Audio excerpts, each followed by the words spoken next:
The mine was deep and dark, buried under a dead world where nothing green grew. Air was thin, lights were weak, and screams echoed through the tunnels like ghosts, and somewhere in that darkness, a small alien girl named Lyra picked at rocks with her bleeding fingers. She didn't remember her real name anymore. To the guards, she was just number 12. To herself, she was no one. Every day, she woke to the sound of sirens, worked until her legs gave out, and slept in a cold corner surrounded by coughing slaves. Lyra was young, maybe 10 in human years, but the mines had stolen time from her. She didn't know what stars looked like, or what laughter sounded like. Her skin had turned pale from the lack of sunlight, her silver hair cut short by rusted blades. Every night, she had the same dream, her mother's voice calling her name, and every morning, that voice was gone. Then one shift, something changed. The ground rumbled strangely. Not the usual collapse, not the usual explosions. Lyra paused, holding her breath, listening. The guards hadn't noticed it yet. They were shouting at other slaves, laughing, drinking sour liquid. Then it came. Metal boots, walking slowly down the old service tunnel. Not like the clanking boots of the overseers. These were heavier and slower. Lyra froze, her heart thumping. A figure appeared in the dim light. Tall, broad, armored in black gear and dust. A human.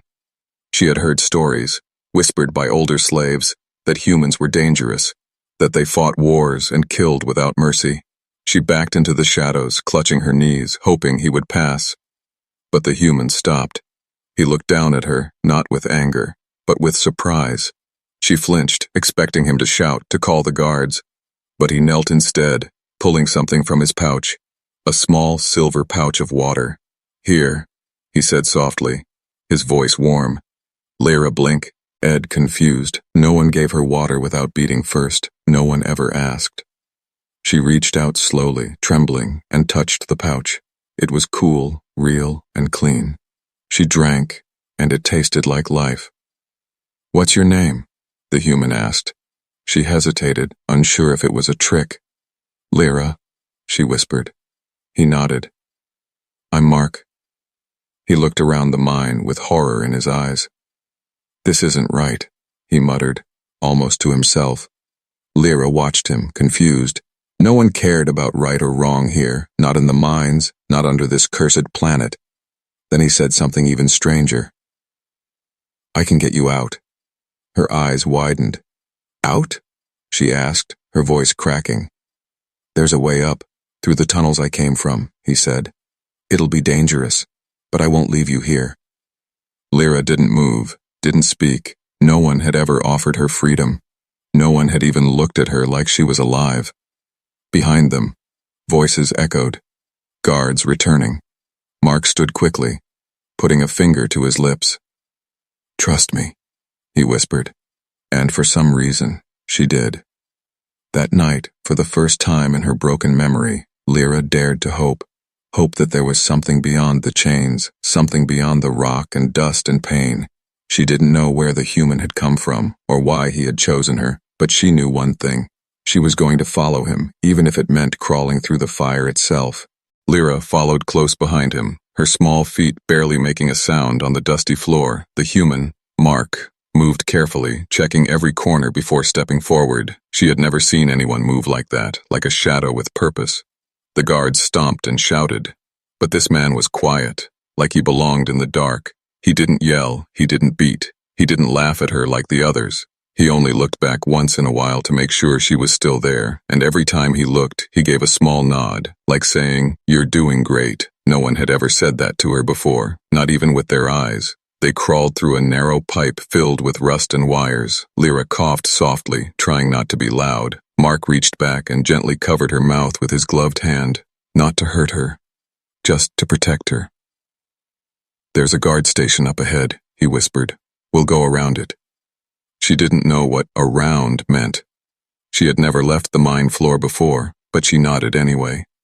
If he said it, she believed it.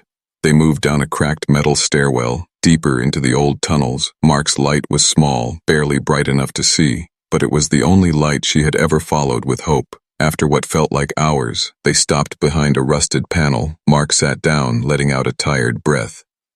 You okay? He asked her. She didn't know how to answer. She wasn't okay. Her legs ached, her chest hurt, her stomach growled, but she was also safe, at least for now. I'm fine, she whispered, even though it was a lie. He smiled and opened his bag again. This time he gave her a soft piece of bread. It was dry, but to her, it tasted like clouds, like kindness. She ate quickly, crumbs falling on her lap. He didn't scold her, he just watched her quietly. You've been down here a long time, he said, more like a statement than a question. She nodded, hewing slowly now. My whole life, she said. Mark's face changed, not with anger, but with pain, not his pain, hers. He looked like someone who wanted to scream but couldn't. They took my brother too, he said softly. Years ago, he disappeared on this planet. Lyra blinked. Was he a slave too? Mark nodded, his jaw tight. I came back to find him, he said. But now, I found you instead. Silence filled the tunnel. For the first time, Lyra felt something strange. Like she was more than just an accident. Like maybe someone up there had sent him. For her, suddenly, a sound echoed from above. Metal boots, many this time. Mark's eyes narrowed. They're searching, he whispered. He stood quickly, pulling Lyra to her feet. We move now. Fast, but quiet. Her legs shook, but she followed him. They ran through broken hallways, past old machines and storage rooms filled with dust. Each step felt like a drumbeat in her ears, but Mark never let go of her hand, not once. And when a red light flashed near the corner, he pulled her close and they froze. A drone passed overhead, but didn't see them. Lyra clutched his shirt, breathing fast. He didn't push her away. He only whispered, We're okay, just a little more. In that moment, deep underground, hiding from death, Lyra felt something warm in her chest. She didn't know the word for it, but later, much later, she would call it trust. The tunnels got colder as they went deeper. Lyra's bare feet touched wet metal, and the air smelled like rust and old blood. Mark's light flickered, the battery dying, but he kept moving, careful, silent, always checking around corners before waving her forward. They hadn't spoken in over an hour, not because they didn't want to, but because the silence protected them. Lyra was used to silence, the kind that punished noise, but with Mark, this silence felt different. It wasn't fear, it was focus. They passed a broken sign that said, Maintenance Hatch C7. Mark slowed down, placing a hand on the wall. We're close, he whispered. Up ahead, there's a shaft that leads to the upper tunnels. Lyra nodded, trying to stay strong, but her legs were tired and her breath came in short gasps. Still, she refused to complain. If Mark could walk without rest, so could she. As they turned the next corner, a shape moved in the shadows. Lyra froze, grabbing Mark's sleeve. He stopped instantly, drawing a small blade from his boot. A voice came from the dark, quiet but sharp. You shouldn't have come back. A tall, older alien stepped forward, his skin dull and scarred. He wore a broken miner's tag around his neck and held a rusted tool like a weapon. Lyra recognized him. His name was Corin, one of the oldest slaves. He had survived more than 20 cycles in the mines.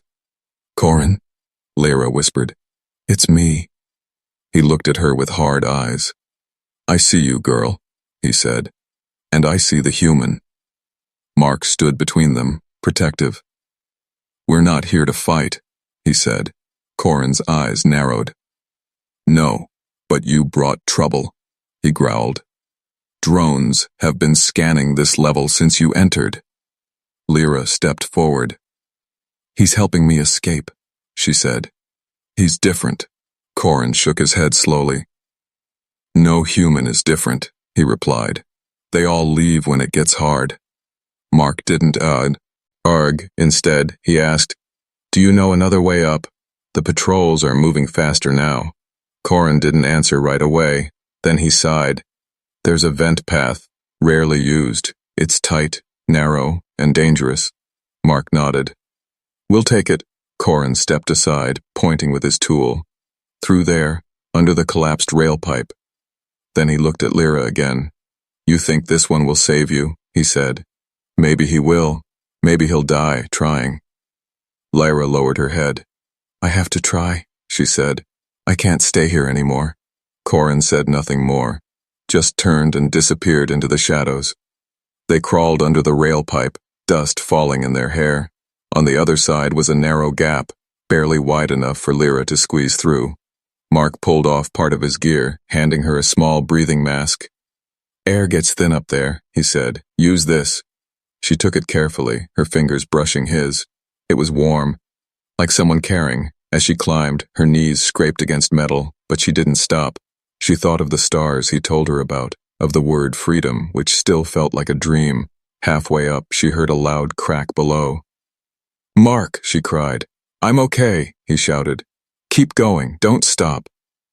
She bit her lip and climbed faster, the vent shaking with each step. Behind her, sparks flew. Someone had fired a shot. They were not safe yet, but they were climbing, and that meant they still had a chance. The vent shaft ended with a broken grate that led to light, real light. Lyra squinted, her eyes burning from the sudden brightness. She crawled out slowly, her body shaking, and fell onto rough stone. The ground was hot, the air dry and sharp like knives. It was her first time on the surface. Mark climbed out behind her, breathing hard. He scanned the horizon, his hand on a device strapped to his wrist. "We made it," he said, "but we have to move fast." Lyra tried to stand, but her legs gave out. The sun above was red and cruel, and it hurt to breathe. The sky was filled with dust clouds that moved like smoke. The air was poisonous for her kind. Too thin, too hot, too wrong. Her skin began to blister. Mark reached into his pack and pulled out a cloak, wrapping it around her. Then he lifted her into his arms. "We've got 10 minutes before the satellite picks up the signal," he said. "Then my ship comes." Lyra looked up at the sky, tears in her eyes. She had dreamed of seeing the stars, of breathing free air, but the surface was no paradise. It was a battlefield of fire and broken dreams. Blaster fire rang out behind them. The guards had followed. Mark ducked, shielding her body with his own. He ran across the rocks, slipping down a slope. The cloak around Lyra fluttered like a flag of hope. A warning light blinked on his wrist. 3 minutes, he muttered. "Come on, come on." Lyra's head rested against his chest. She heard his heart pounding, fast but steady. He was afraid, but he didn't stop. They reached a wide open field of scorched earth. The ground crackled with electric dust. In the center stood a small beacon, its red light blinking like a heartbeat. Mark tapped it, and a soft hum filled the air. Above them, the clouds began to shift. A shadow appeared in the sky, long, metallic, sharp-edged. It was his ship, but the enemy was closing in. Hover daughter. Ones zoomed over the hills, scanning the ground. One locked onto them and fired. Mark spun around and dove behind a boulder, still holding Lyra tightly. The blast missed, but the force knocked them both down. He groaned, blood on his face. Lyra tried to move, to help, but her limbs were numb. "No," she whispered. "Don't leave me." Mark smiled, weak but real. "I'm not going anywhere," he said. The ship lowered quickly, engines shaking the ground. Its hatch opened with a hiss, and a mechanical voice called out, "Captain Mark, boarding window, 20 seconds." He lifted her again, every step a struggle. Lyra looked back and saw the drones charging their weapons again, but just as they fired, Mark dove inside the hatch and it sealed behind them. Explosions rang outside, but they were safe. For now, the ship rose, breaking through the smoke-filled sky. Lyra lay on the cold metal floor, gasping, her skin red and sore. Mark knelt beside her, giving her clean air from a small tank. "You're out," he said gently. "You're free." Lyra wanted to speak, but her voice was gone, so she just reached for his hand and held it tightly, like it was the only real thing in the world. Outside, the surface of the planet burned, but inside that ship, something else began to grow, not just survival, but a new beginning. The ship hummed as it moved through space. Lyra lay curled under a soft blanket, her body still aching from the sun and smoke, but the air here was clean, the floor warm, and the silence peaceful. No shouts, no alarms, no pain, just the soft rhythm of the ship's heart. Mark sat nearby, checking a small screen filled with lights and symbols. He glanced at her often, making sure she was still breathing, still okay. She had slept for hours, maybe a full day. When she finally opened her eyes, she didn't cry. She just looked around, confused by the calm. "This isn't a dream, right?" she whispered, her voice hoarse. Mark smiled gently and shook his head. "No dream," he said. "You're safe now." Lyra sat up slowly, blinking at the clean walls and blinking lights. "This is your ship?" He nodded. "It's home, for now." She touched the blanket, the soft chair, the glass screen. Everything felt strange, too smooth, too soft. She had never touched anything that wasn't metal or stone. Mark handed her a warm drink, sweet and gentle. She sipped it carefully, her hands shaking. "You're not like the other humans," she said quietly. Mark laughed softly. "I've been told that before." He stood and walked to a control panel, pressing a button. The walls shifted, revealing a wide window to the stars. Lyra gasped, her eyes wide. Stars filled the sky like fireflies, thousands, millions, glowing in silence. "They're real," she whispered. "I always thought stars were just stories." "They're real," Mark said, "and now they belong to you too." Tears slipped down her face, but she didn't wipe them away. They weren't tears of pain. They were something else. Relief, wonder, maybe even joy. Mark watched her, then walked back to his seat.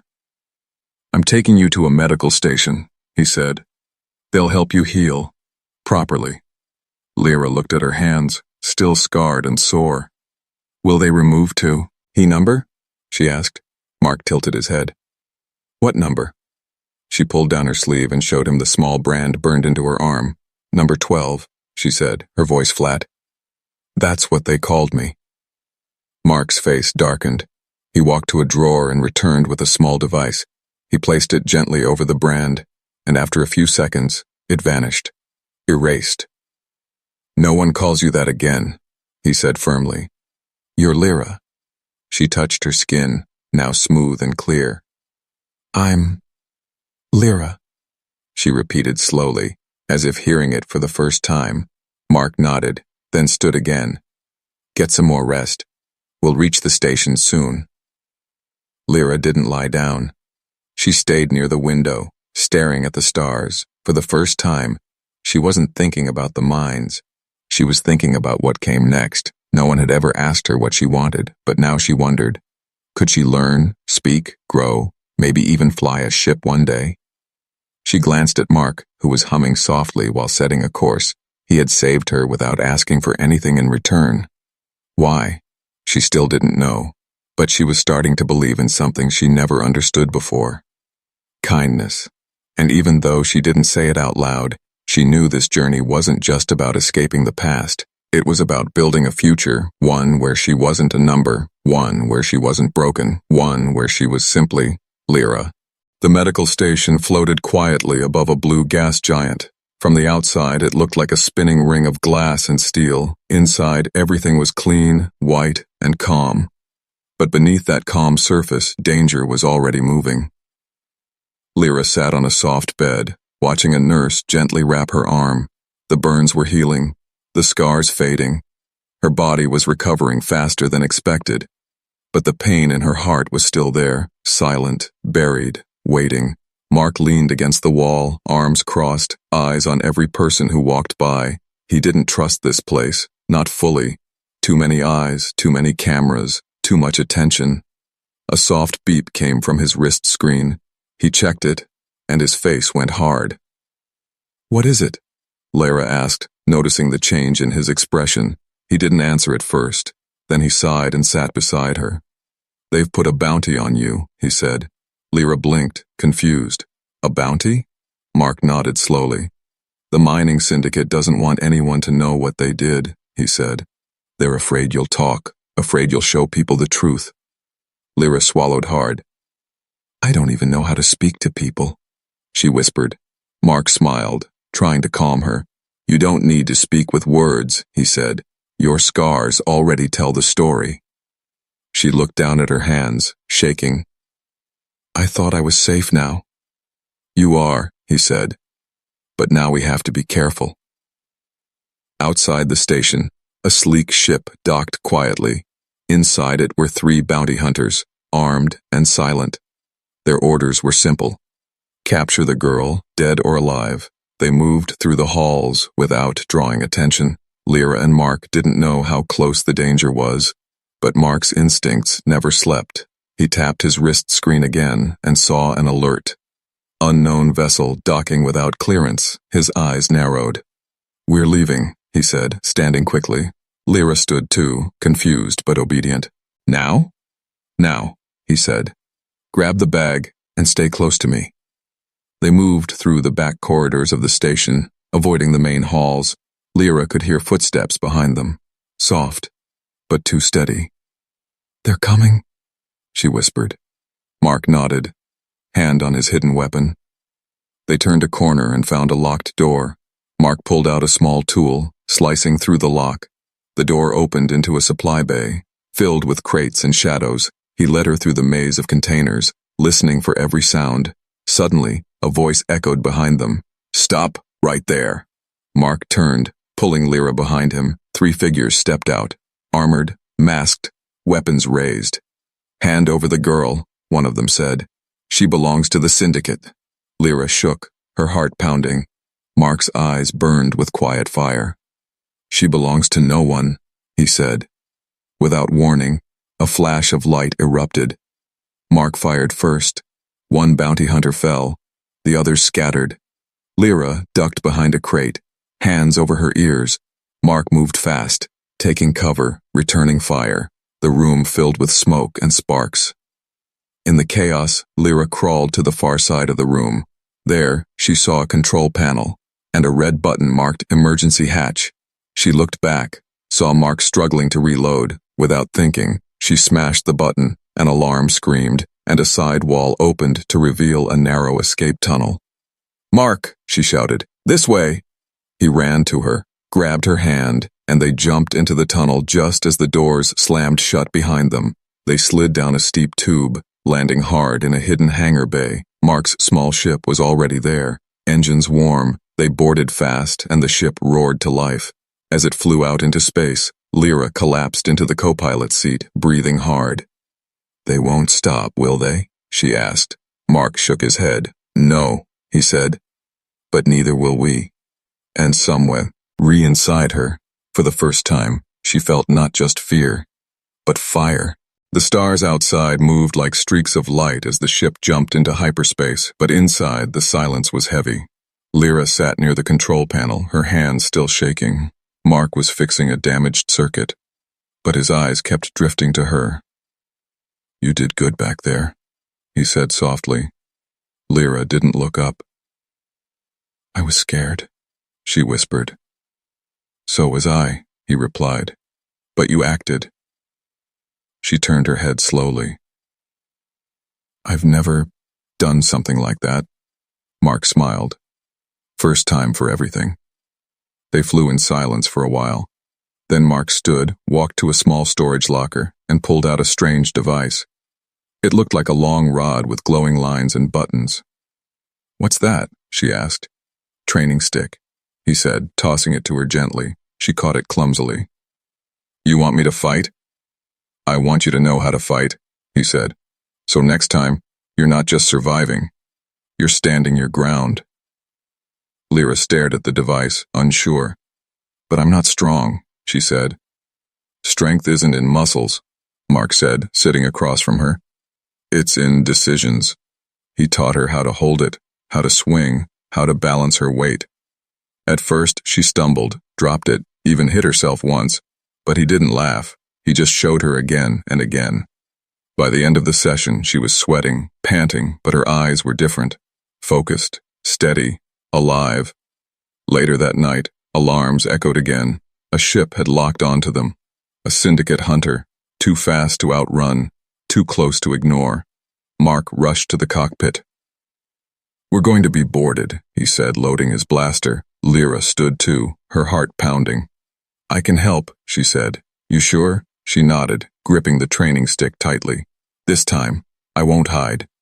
The enemy ship latched on, and the doors burst open. 2 Syndicate enforcers stormed in, armed and armored. Mark fired first, hitting one in the leg, the second charge.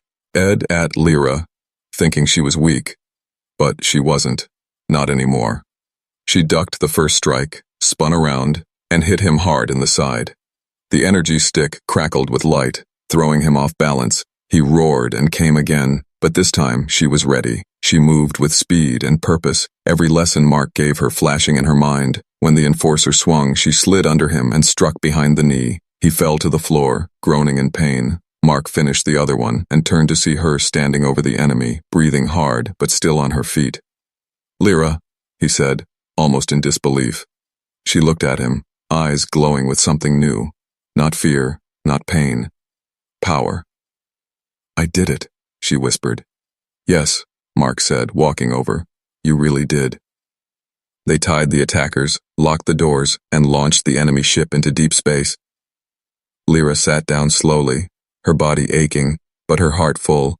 Mark handed her water and grinned. "How do you feel?" She took a deep breath. "Like I'm not just running anymore?" He nodded. "That's what freedom feels like." She looked at the training stick in her lap. "It's not just a weapon," she said. "No," he agreed. "It's a reminder that you're not helpless." And as the stars shifted again outside the window, Lyra knew something had changed forever. She wasn't just a rescued slave anymore. She was becoming someone strong, someone brave, someone free. The ship floated in orbit above a quiet moon. Mark had landed there to hide just for a few days. No patrols, no signals, just silence and cold white light. Inside the ship, Lyra sat near a scanner, staring at her reflection in the glass. Her arms were sore, her knees bruised, but her eyes, they were no longer afraid. She looked stronger, sharper, different.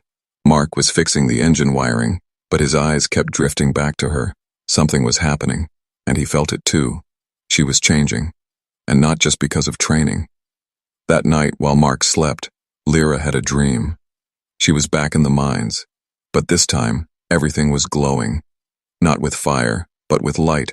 Her own hands were shining, casting blue light across the stone. Voices called out from deep within the rocks. Ancient voices. She woke up sweating, her skin warm and glowing faintly. She ran to the washroom and looked at herself. Her fingertips were glowing, dim but clearly bright in the dark. "Mark," she shouted, panicked. He rushed in, still half asleep, then froze when he saw her. "Lyra," he whispered. "What's happening?" "I don't know," she said, tears forming in her eyes. "I just woke up like this." He scanned her hand with a small device. The readings blinked, overloaded with strange numbers. "This isn't normal," he said. "This is energy." Lyra pulled her hands back, scared. "Am I dangerous?" Mark shook his head. "Only if you let fear control it." He opened a panel in the ship's system, searching old medical and genetic records. After a few minutes, he turned to her slowly. "Lyra," he said, "you're not just any alien species." She sat down, confused and shaking. "What do you mean?" "There was a race long ago," he said. "Energy-born, rare, powerful, almost wiped out by the Syndicate because they feared what they couldn't control." Lyra blinked. "My mother. She told me stories when I was very young," she said, "about glowing ancestors." Mark nodded. "They weren't stories," he said. "You're one of them." Her heart pounded in her chest. "But why didn't it show before?" "They must have suppressed it," he replied. "Drugs, collars, maybe even the mine's air." She stood up and held out her hand. A faint glow sparked from her palm. "I feel warm," she said, "but not in a bad way." Mark stepped back, giving her space. "Focus it," he said. "Don't force it, just feel it." She closed her eyes, took a deep breath, and thought about everything. The pain, the darkness, the escape. Mark's hand pulling her from the dust. The light in her palm grew brighter, forming into a soft orb. It floated above her hand like a tiny star. Mark's jaw dropped. "You're controlling it," he whispered. Lyra opened her eyes and smiled. "It doesn't hurt," she said. "It feels like me." Just then, a warning light flashed on the control panel. A Syndicate drone had entered the moon's orbit, searching, scanning, hunting. Mark grabbed his blaster. "We have to go," he said. "Now." Lyra didn't run. Instead, she stepped forward and raised her hand toward the ceiling. The orb of light shot upward, straight through the metal, bursting into the sky. Outside, the drone shattered in one flash of blue fire. Inside the ship, silence returned. Mark stared at her in disbelief. "You just destroyed a drone," he said. Lyra lowered her hand, still glowing slightly. "I didn't mean to," she said, "but I didn't want to be hunted anymore." He walked over and placed a hand on her shoulder. "You don't need to be hunted," he said. "You're becoming something they'll fear for real. Not because you're a threat, but because you're free." She looked out the window, eyes full of stars. "I'm not hiding anymore," she whispered. The galaxy was wide and endless, each planet a glowing dot, each star a silent fire, and in the middle of it all, a small ship drifted quietly. Inside, Lyra stood by the window, her hands pressed to the glass. She watched as light passed her by, not just starlight, but something more, the light inside her. It no longer scared her. It hummed beneath her skin like a memory returning. Mark sat behind her, tuning the ship's systems. They had been traveling for days, jumping between sectors, staying ahead of the syndicate. But something had changed. They were no longer running in fear. They were searching. Lyra had a mission now, even if she couldn't explain it fully. She wanted to find others like her, slaves, lost children, broken voices in dark places. Mark noticed her staring again. "You all right?" he asked. She turned and nodded. "I don't feel small anymore," she said. He smiled. "That's because you're not." They landed on a peaceful moon covered in silver grass. An old friend of Mark's lived there, a doctor who once helped rescue war victims. She welcomed Lyra kindly, treating her not like a patient, but like a guest. For the first time, Lyra ate at a real table, used a clean spoon, and slept in a soft bed. News spread slowly, like whispers in the dark. A syndicate drone had been destroyed by something unknown. A former slave girl was said to shine like a sun. The whispers grew into stories, and the stories reached broken people everywhere. One day, a small alien child knocked on the moon doctor's door. She was dirty, thin, and silent. She only said one word: "Lyra." The girl clung to Lyra's leg, refusing to let go. More children came, then frightened adults. They had escaped mines, factories, warships, all with nowhere to go. Mark was surprised. "How did they find us?" Lyra touched her heart. "Because they knew someone would understand." She began helping the doctor treat wounds, feed the weak, and calm the crying. But she did more than heal. She made people believe again. With a soft hand or a glowing light, she reminded them that freedom was real. The moon became a safe zone, hidden but alive.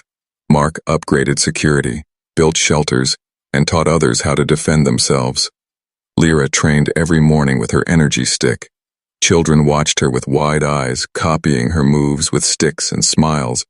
She wasn't just a girl from the mines anymore. She was becoming a symbol, a light in the stars. One night, as the moonlight touched the hilltop, Mark joined her by the fire. He looked at her face, glowing softly from within. "You've changed everything," he said. She looked at him and smiled gently. "You changed me first." He nodded slowly. "I think it's time to show the galaxy who you are." Lyra didn't answer right away. Then she whispered, "Then we don't hide anymore." Together they uploaded a message, not a cry for help, but a voice of strength. Lyra stood in front of a simple screen and said, "My name is Lyra. I was a slave, but I am not anymore. If you are afraid, if you are lost, come find me. You are not alone." The message spread like wildfire, across planets, through satellites, into the minds of the forgotten. And the galaxy began to look up, at the stars, at the girl who once knew only darkness, now shining for all to see. The moon no longer felt like a hiding place. It felt like home, where there had once been empty hills. Now there were shelters, lights, and laughter. Children ran barefoot in the silver grass, their eyes filled with wonder. Lyra walked among them, not as a leader, not as a hero, but as someone who understood pain and chose to heal instead of hide. Her steps were calm, her voice soft, but her presence made people feel safe.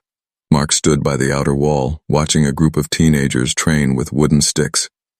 He smiled quietly as one of them fell, laughed, then stood again. They were learning to stand tall, just like Lyra had. In the center of the camp, they built a round hall, no throne, no banners, just a space for stories and shared meals. And on the highest wall, someone painted a glowing figure, a girl with light in her hands. Below it, they wrote one word: hope. That word became everything. Lyra called the place Hope Haven, not because it was perfect, but because it was the start of something better. Ships began to arrive quietly, bringing more survivors, more voices, more strength. Some carried injuries, others carried silence, but all carried the same dream: freedom. Mark organized defense teams, rebuilt old drones for protection, and trained volunteers. But even he knew that what truly protected this place was not weapons, it was Lyra. One evening, as the stars blinked overhead, Lyra sat alone at the edge of a cliff. Her legs hung over the side, and the wind played with her silver hair. Mark joined her, holding 2 warm cups of spiced tea. He handed her one and sat beside her. "You've built something amazing," he said. She looked down at the camp lights below. "I just gave them what I never had," she replied. Mark took a sip and smiled. "They follow you, you know." "I don't want to be followed," she said quietly. "I just want them to live." He nodded. "And they are. Because of you." She turned toward him, her eyes calm. "Why did you save me, Mark?" He blinked, surprised. "No one ever asked you to," she added. "You could have just left me." He looked away for a moment, thinking. Then he said, "Because I saw someone who still had fight left, and I knew, if you got out, you'd save more than just yourself." Lyra didn't speak. She just reached over and held his hand gently. In that silence, no words were needed. A message came through the comms. A young girl had just arrived with her mother. They had walked across 2 planets to find Hope Haven. Lyra stood and smiled. "Let's go meet them," she said. They walked back down together, not as soldier and rescued slave, but as equals, as family. Later that night, under a sky filled with stars, Lyra stood in front of the crowd. Faces of all shapes, colors, and species looked at her with trust. She raised her hand, glowing softly with the light that once frightened her. "We come from darkness," she said, "but we are not made of it. We are made of light, and we will carry that light forward. Together." Cheers rose, children clapped, and for a brief moment the entire moon seemed to shine. The girl who had once been called number 12 no longer existed. In her place stood Lyra, protector, healer, and symbol of a life rewritten. And as the stars watched silently from above, they too seemed to whisper the truth. She was never just a slave, she was always meant to be more.